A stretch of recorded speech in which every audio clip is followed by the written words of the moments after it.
Hey there, Internet. My name's Luxander. I just got out of the shower. My tea gel is freshly applied. Hair is looking like a mess. And I just wanted to spend, hopefully, a couple of minutes talking about the inauguration, the election, and how I feel basically as a trans person who is critical of Joe Biden and his history, and, Kamala Harris also, but also feeling very relieved. So I guess I just want to talk about sort of the juxtaposition of those things. I'm also super digging the lines on my face from when I was wearing goggles earlier, doing electrical work on my sister's house. Anyway, I didn't make any videos about the coup because that was a little bit overwhelming. I didn't really know what to say. I wasn't sure how things were going to develop after the coup.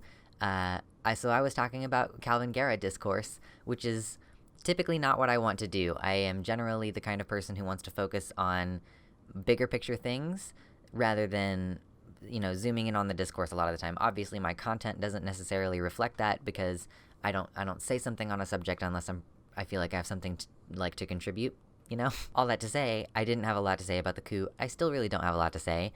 Mostly, I will just say that I have some reservations about the ongoing situation. Like, I don't necessarily think that we're in the clear 100% with Donald Trump and his base, and I am wary about Mike Pence choosing to attend the inauguration. Like, yes, it was what is expected, but also I think that the man is trying to set himself up to run next time, which I'm not comfortable with. However, I do have an ongoing concern that, there was a period of time in between when Hitler first started doing his bullshit, and then 10 years later when he actually successfully overthrew the German government.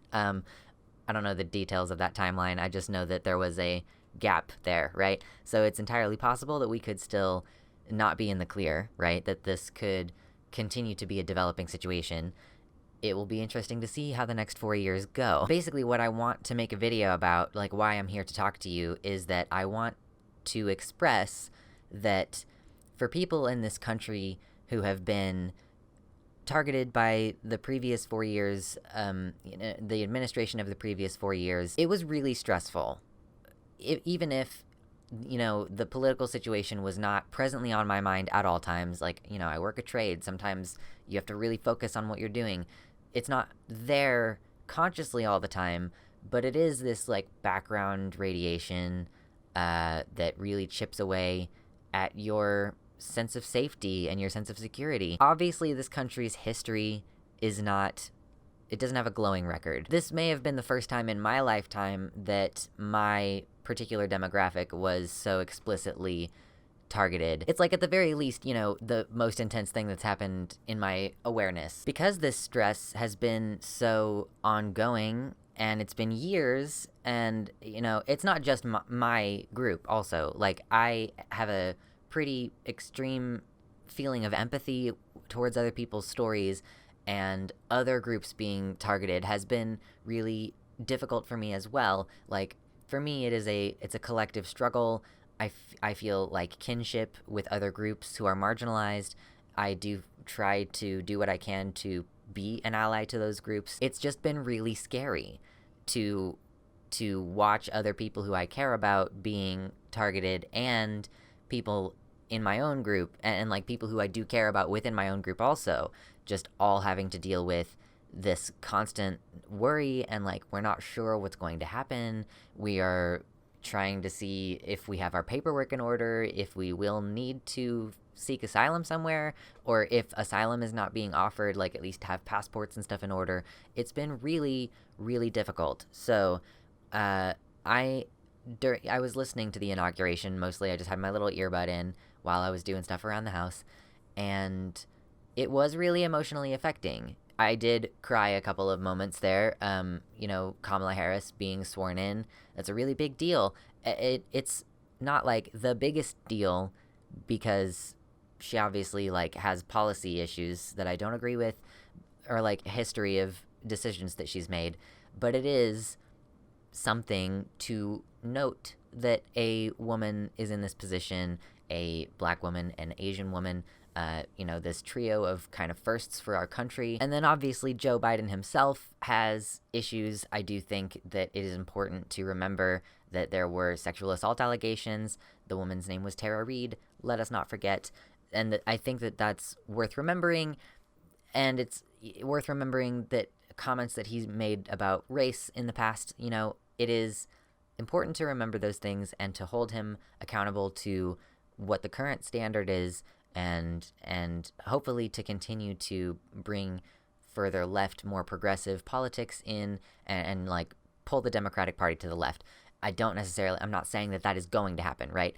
What I'm saying is that that's significantly more likely to happen under a Biden presidency than it would have been under the 4 additional years of Trump, and who knows how much longer that would have gone on. Like, this does make me feel like a little bit better about our country. I feel confident that, we had this insurrection attempt in the Capitol, and there are officers who did care about, like, specifically countering the white nationalist aspect of it, the white supremacist aspect of it. There were security guards within the facility that made it so that, senators were safe. Just an obvious shout out aside to Eugene Goodman, who's a fucking hero. Obviously, the things that Trump did are not going to necessarily be resolved overnight. There will have to be laws that are passed. Executive orders have already started happening, I see, which I'm grateful for. I know that there was a inclusion of anti-LGBTQ discrimination, which is really cool. And it's like such a huge shift. Like, the difference between having this fear that you're gradually going to lose your rights, that, maybe one day I'm going to get in a car accident and the EMTs will be religiously exempt from taking care of me and I will die. Like, those are things that you have to think about, unfortunately, because that was where the conversation was at several points during this past presidency. And to go from that to having a transgender woman appointed to like an assistant cabinet position or whatever that was, and having executive orders come out on day one basically about protecting queer people, like, it really can't be overstated how much of a relief that is to a lot of people, to myself especially. Like, I'm just conveying that to you. There is obviously still work to be done. We obviously are going to have to put pressure on and attempt to work collaboratively with the Democratic establishment for the time being. We have to work on being effective. That is something that I guess I do want to touch on, is that it's important to be effective with how you are interacting with the liberal establishment in order to actually have them listen to you. It is probably not going to be helpful to use harsh attacking language when you're responding to Biden's tweets, right? It is probably going to be more effective if we try to be like calm when we're talking about these issues, when we're talking to people who are less critically supportive of Joe Biden and Kamala Harris. You don't really convince people by attacking them, is what I'm trying to say. If we are, like, obviously we're experiencing this period of relief and we are preparing to continue to work with / against this current administration to get them to do what we want, like universal health care and things like that, it is important to consider what is going to actually be effective in swaying public opinion, in swaying the opinions of these politicians. So just continue to be thoughtful in how you approach those things. They're at least somewhat amenable to our demands, right? So save your ire and your vitriol for the white nationalists and the white supremacists who are, still going to be present as we continue to move forward, as this administration tries to bring the country back together.